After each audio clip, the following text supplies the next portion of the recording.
Why did we evolve tickling? I'm going to tell you 3 theories that scientists have, and then you're going to vote on which one you think is most likely. Because we still don't fully know. We already covered how there's 2 different types of tickling. Nismesis is that light, itchy touch that can happen anywhere, and we evolved mostly as a defense mechanism against bugs and ticks.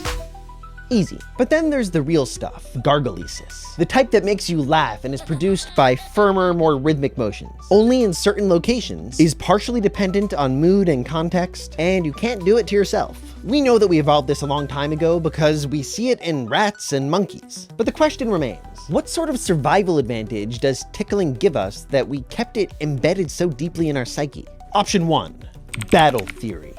Back in 1907, a scientist named Louis Robinson proposed that because our most ticklish areas are the ones with vulnerable arteries like our armpits and groin, we evolved to reflexively pull away when someone tries to touch those areas, but to laugh and smile while doing so to ensure that our friends and parents try to touch us there.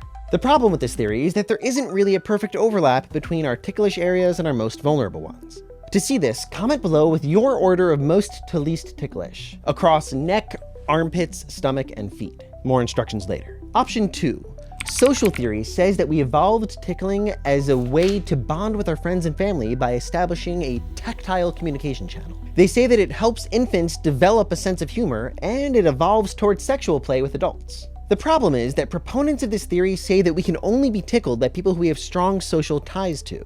But recent studies have shown that people laugh when they're tickled by a machine who they're not friends with or related to. Option 3, self-determination. You can't tickle yourself because your brain knows when and where that touch is going to happen, and it mostly cancels it out, as shown by fMRI studies. And this is a good thing, because imagine how terrible your life would be if you were accidentally constantly tickling yourself with every tiny touch. We could be dealing with a serial tickler. Some scientists think that we evolved the tickle reflex as a way of training our body's ability to distinguish between self-touch and other touch, which is partially based on the fact that people with neurological issues that heighten or alter the perception of self versus other can have altered levels of ticklishness, like touch aversion with autism. But that could be just a downstream effect rather than a main cause of the tickle reflex. And maybe we didn't evolve tickling to help us at all, and instead it's just a weird byproduct of mechanisms that we evolved for other, more practical functions. So, which do you think it was? And where are you most ticklish? Let me know in the comments, if you dare.